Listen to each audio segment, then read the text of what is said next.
Well, hi guys, it's that time. It's our Bible teaching snippet of the day. And this is our very first Bible teaching snippet for the year 2021. It's so good to be back here with you on Facebook and on YouTube. I've taken some time off because I just really wanted to focus on and study and enjoy some time alone with Jesus, okay? So anyway, it's good to be back here. Today I want to talk about something, a phrase actually. It's a Hebrew idiom or an Aramaic idiom that Jesus used, and we don't readily recognize that. I'm going to be using Mark chapter 13, verse 30 and 31 today, okay? And this is where Jesus said, the heaven and earth will pass away. I want to talk to you about that because, you know, when I became a follower of Jesus about 14 years ago, it was so common for me to hear in churches how God is going to destroy the earth. And they use these written in red, spoken by Jesus, that heaven and earth are going to pass away. So what I find is most of the Christian church believes that God is actually going to destroy the heaven and earth. I want to talk to you about that today. Now, we'll find where Jesus uses these this phrase in Matthew 24:35, Mark 13:31, Luke 21:33, and Matthew 5:18. That's just 4 of them, okay? But I want to talk to you about that today because this will surprise you right here. I want to talk to you, well, I'm going to read it to you. I tell you, that's what I'm going to do. I'm going to read it to you first, and then I want to ask you some questions. Remember, I like to call it faithful questioning. Let's do that today. Mark 13:31. And truly I say to you that this generation will not pass away until all things have taken place. The heaven and earth will pass away, but my words will certainly not pass away. So here's our faithful questioning. Was Jesus saying that heaven, which by the way, our Father who art in heaven, that is God's eternal home, and eternal means age into the ages, one age right behind the other, okay? That's what the word eternal means. That's aeon, okay? God's home, his abode, where he lives, is going to be destroyed. It's going to pass away. Some Bibles say perish, destroyed, disappear, pass away, seems to be. But even then, are we to believe that where God lives is going to pass away? And if that's true, why? What would be God's purpose for destroying his own home? Okay, let's go a little bit further. What is God's ultimate motive or purpose, his need for destroying the earth and everything in it? I know that this is on the edge here, but stay with me today. I want to propose something to you real quick, just in our questioning here. Is God the destroyer, or is he the restorer? God is a creator, and Jesus says, I make all things new. And remember in John 10:10, Jesus says that the thief, the enemy, people that oppose God, I suppose you could say it like that too. John 10:10, the thief comes to steal, to kill, and to destroy. But I have come to give you life and give you life in abundance. Okay. And Jesus is going to make all things new. You know, in my Hill teachings, I've talked about this, guys. I've talked about how in the early church, the first 450 years of Christianity, all of the Bible seminaries, if you want to call them that, 5 of the 6 taught restoration of all things. Okay, reconciliation, purification of all people back to who they were before they began to work wickedness. Okay, the only one, the 6th one in the 5th century, taught both the doctrine of reconciliation as well as the doctrine of eternal conscious torment in hell. Okay, it was in Rome. And the reason they taught both is because Constantine merged Christianity into the Roman Empire. They already had 2 predominant pagan religions, and both of them practiced making angry gods happy. And if you died and that god of the underworld named Hades was angry, he would torture you forever and ever.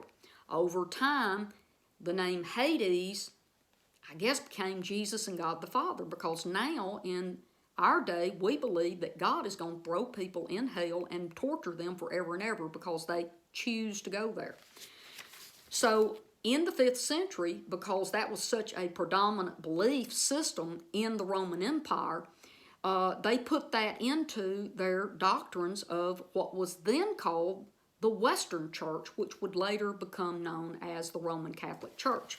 So they started teaching both. And since Rome merged Christianity, the Roman Catholic Church, the Western Church, had the military might and the money behind them to take what they believed all over the earth. And that's why the hell doctrine that was so popular prior to Christianity being merged into the other pagan religions in Rome. I hope that makes a little bit of sense. Now let me get back on my subject here that I've given you a background. So if God is going to restore mankind, which is what was taught, he will also restore the earth to its original condition. God is going to restore all mankind. That's Acts chapter 3, verse 21. All things are going to be restored. Just like us, he's not going to destroy us. He's not going to destroy the earth. He's going to restore us and the earth through a purification process. Okay. So here's another question for you. Does the doctrine of total destruction of everything, people, animals, the earth, does that cause fear or faith to rise up in our hearts? If it causes fear, we've got to question whether it's of God or not. Okay. Here's another question I want to ask you. If we have such a low value for the earth, well, let me start over and say this a different way. If God has such a low value of the earth, will this be our view of the earth as well? Is this why Christians don't care about the earth and, frankly, anything in it, from other people to the animals, because they see God as not caring for what he created? In the beginning, in Genesis, God told mankind to care for the earth, to be a custodian over the earth. God did not say, come and steal, kill, and destroy, just tear the place up until I come and blow it to smithereens. He didn't say that, okay? Let me give you an example real quick. Did you know if I had an old clunker of a truck sitting in my backyard, and it's not worth anything, maybe $500 at best, and my plans was just to haul it off to the car crusher, to the junkyard, so they could recycle the metal. But I tell my brother, well, you know, you could use a pickup. I'll let you have the pickup, and you can keep it and do whatever you want to with it, okay? Because it really doesn't have a lot of value to me anyway. Do you think that my brother would have a lot of value for that vehicle, since I don't, and it's just old clunker junker that's going to be destroyed anyway, right? It's on its last leg, if you want to say that. Let's flip it around and look at it a different way.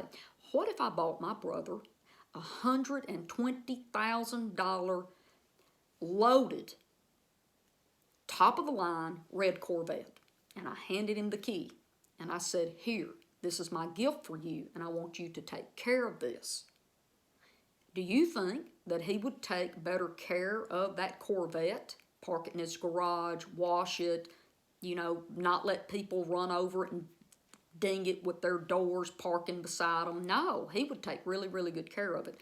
Do you think that he would take better care of that Corvette than he would the old junker clunker that he had to work on to even get it to crank? Think on those things. Here's where I'm going with this. Everything that we believe about God will affect what we ourselves believe. If we think that God does not have any value for people or for the earth or for the animals, guess what we're going to do? We're going to mistreat them because they have no value to us. I want you to pray about that today. I'm going to go a little long today. This is basically 2 teachings, okay?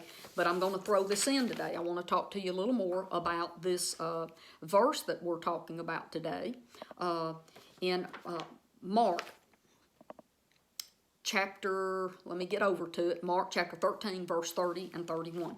I took some Jewish classes. It's basically, it was in Jerusalem, okay, it was from Hebrew University. I had to log in to a live teaching where they could see that I was attending the class, and then I got a certificate for completing all of those courses, okay?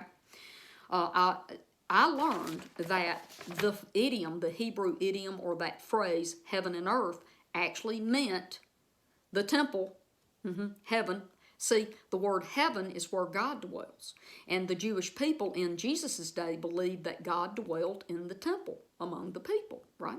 So heaven and earth connected as one phrase meant the temple that was sitting in Jerusalem. Now, let me read this to you and see how it sounds if I read it in that light of what Jesus' audience would have been hearing, okay? Truly I say to you that this generation of people who are alive right now, within the next 40 years, will not pass away until all the things that I've already told you about will take place. The temple and the city of Jerusalem will pass away, will perish, and will be destroyed, but my words certainly will not pass away, will not perish, or be destroyed. What do you think about that? Right? That's pretty cool. I learned this a long, long time ago, okay? Just to wrap this up a little bit today, I think I've covered most everything that I wanted to say to you about this, okay? Because, you know, I heard when I first became a follower of Christ about 14 years ago that God was going to destroy the earth. And I want to show you that these scriptures are not saying that. Jesus was prophesying the destruction of the temple and the city of Jerusalem. And yes, my friends, even the people in Jerusalem, okay? Let me show you. Did I show you this? Let me see. I don't think I showed you this. I pulled this up on the internet and I printed it. This is the Orthodox Jewish Bible, and you can see they use the specific word for heaven and earth. In yellow, I've got it highlighted. Shemayim means heaven, and the word Haaretz means earth.